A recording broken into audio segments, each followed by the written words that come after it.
Hello, today I want to tell you the story of what happens when the head of the snake meets the head of the deer. This is Rahu's transit through the lunar sign of Mrigashira.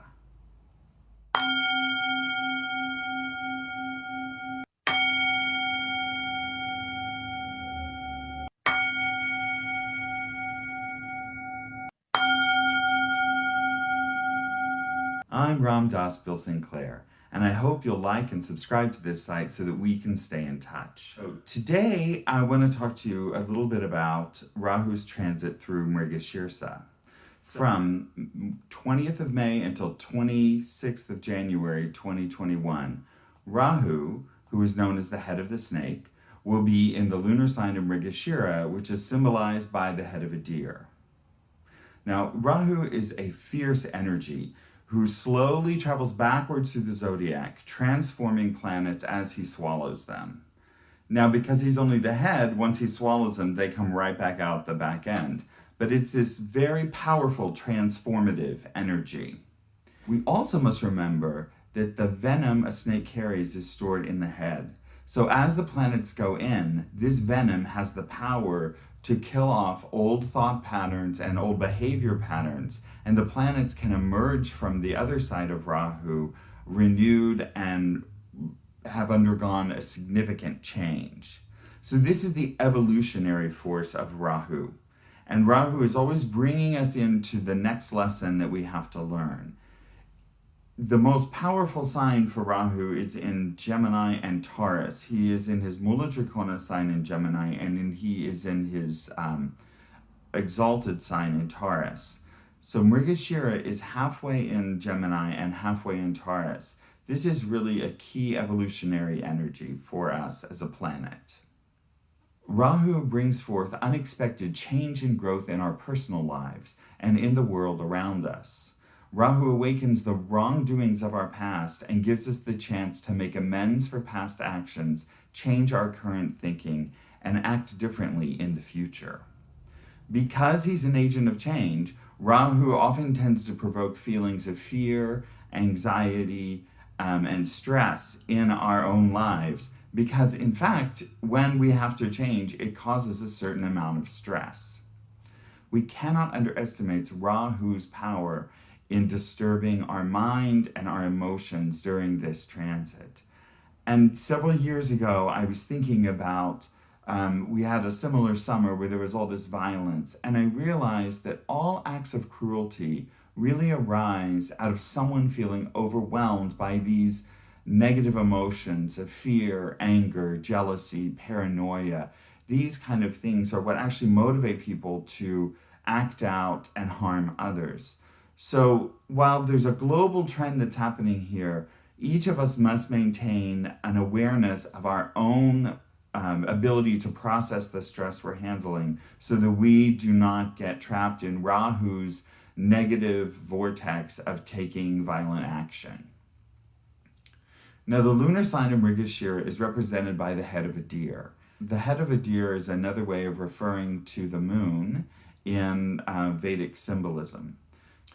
The moon represents our emotions, and you can imagine Rahu's transit through this sign will bring great emotional upheaval and change. The moon is also known as Soma, the elixir of immortality. The mind can be considered immortal since all of our unresolved actions of the past will be carried in the emotional or causal body and will be part of our body in the next life, where we will have the opportunity to resolve them. To fully understand the connection between Rahu and Soma, I want to share the story of how Rahu came to have only a head. In the ancient past, the gods decided to team up with the demons so they could churn the cosmic ocean, and out of it would arise many treasures. And what they were looking for was the Soma, the cup of elixir. So they went to Nagavasuki, who was a very powerful Naga, which is a giant snake, and they needed him to act like the rope so that they could wrap him around the mountain.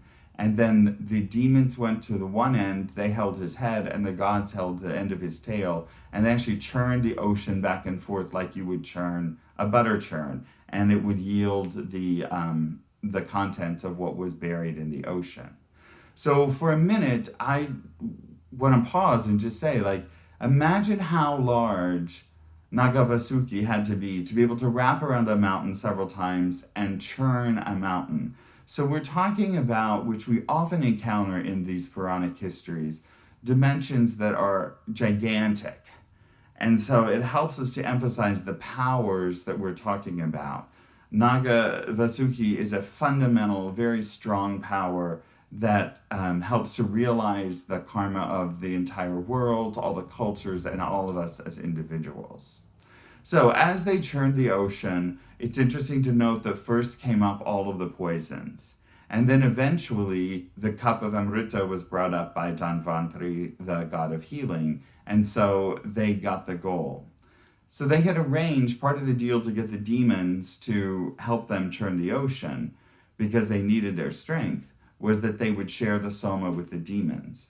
However, the gods looked at the demons, who were all gigantic. They're like giant, and they're extremely strong, and they're very fierce. And the gods are all like perfectly formed 16-year-olds. They're very beautiful, they're very gentle. And the gods realized that if the demons became immortal, they would eradicate the gods and the world would be out of balance. So what they did is they decided to trick the demons. And so they held a big party. And at the party, of course, the demons indulged in all of the liquor and the intoxication, and they were transfixed by a beautiful dancer who was, performing for them.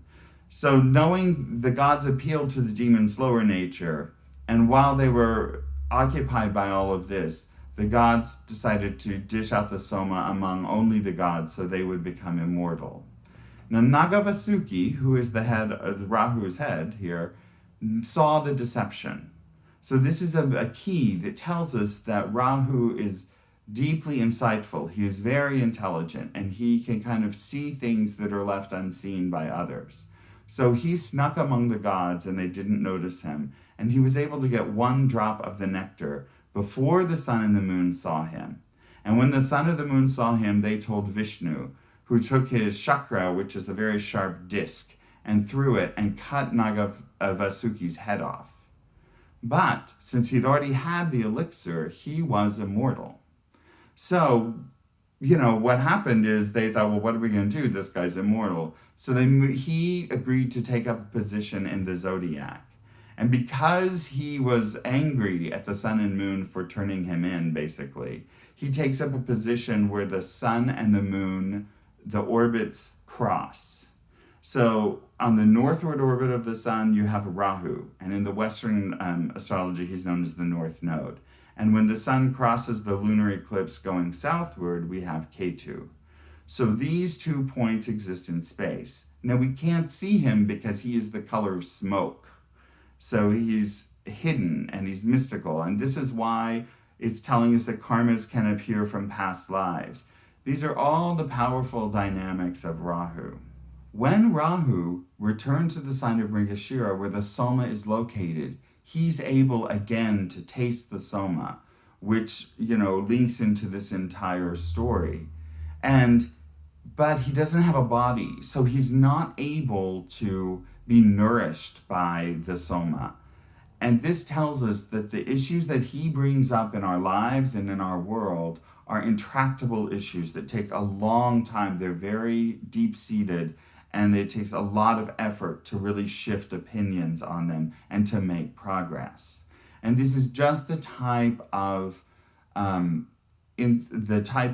issues that are arising right now all over the globe.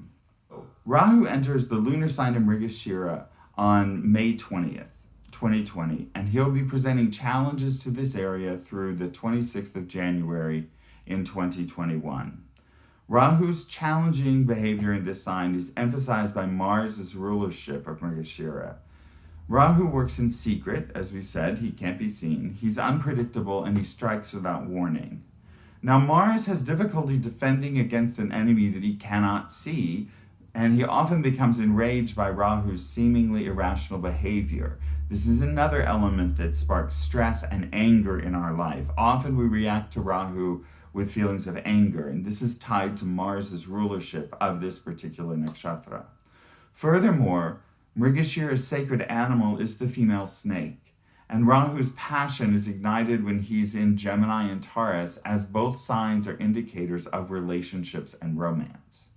Mars does have the ability to control Rahu if Mars is able to maintain self-control and focus his energy on improving himself rather than trying to change others.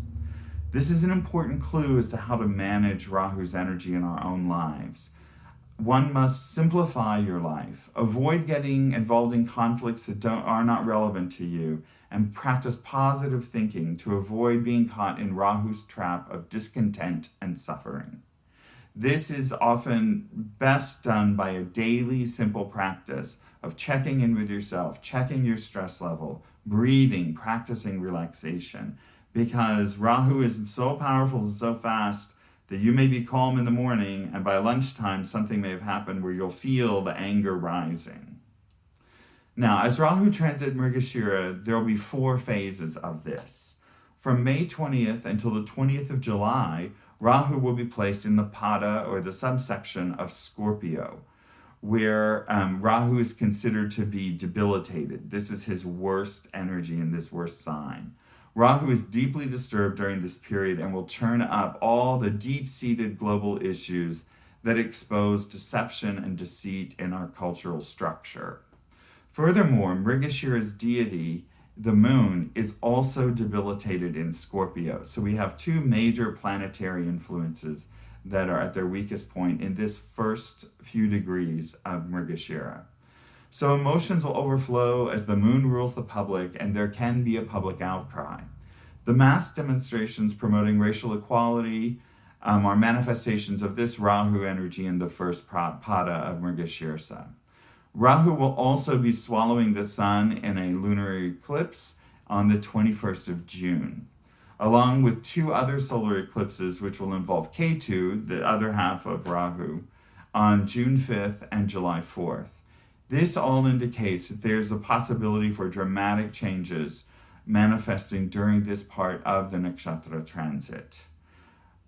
From July 20th until the 23rd of September, Rahu will be in the pada of Libra, where he's less agitated, and because he's friends with the Libra ruler Venus. Venus pada will awaken many creative and artistic expressions, which represent the plight of those who are treated as less than in our society. Many people will start to recognize how they suffer from discrimination and would benefit from a more fair and just society. I believe it will be during these months that we will begin to see other inequalities exposed, including discrimination based on ability, gender, race, religious affiliation, and sexual orientation. From the 23rd of September to the 24th of November, Rahu will be in the pada of Virgo, where he will help to focus on creating solutions to all these issues that have been arising. It is at this time that Rahu moves from the sign of Gemini back into the sign of Taurus, which is a more practical and grounded earth sign. In Taurus, he is considered to be exalted and is giving his very best energy. People must start to embrace change in their daily lives and recognize how we have all benefited from privilege arising from inherent conditions such as gender, race, country of origin, educational opportunity, many things. This is part of practicing calming Mars by looking within to say, well, how have I benefited from this? And then how should that translate into my actions in the future where I do not consciously, where I avoid situations where I benefit, which are detrimental to others. We can expect legislation to be drafted around the world. This is the time when the next elections will be held in the US. This is a critical moment. When citizens must consider the revelations of the prior months and support a candidate that is endowed with the qualities of Virgo, selfless service to all people rather than to themselves. From November 24th until January 26th, 2021, Rahu will be in the pada of Leo.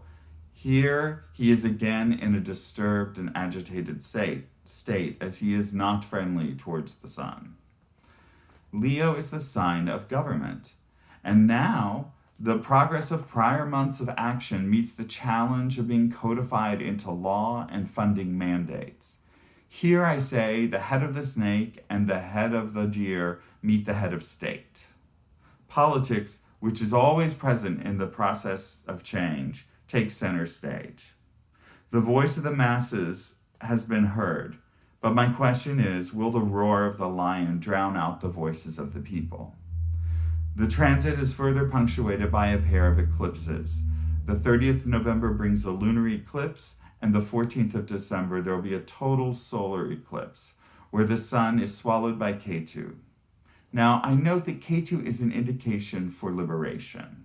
This transit begins with Rahu, the indicator of foreigners and outsiders eclipsing the sun, which represents the status quo, and ends with Ketu, the indicator of liberation, eclipsing the sun. I feel that this pair of eclipses occurring in the same nakshatra signals that the issues raised at the beginning will be improved and reach a favorable conclusion by the end of the Rahu transit in Mrigashira in late January 2021. I thank you for listening and hope that this has given you a way to conceptualize the path that lies before us, both personally and in the larger world. As always, if you have planets placed in Mrigashira, you're more likely to experience the effects of these transits firsthand. If you would like more information about how this can impact your chart personally, I am available for consultations and the link is in the notes below. Namaste.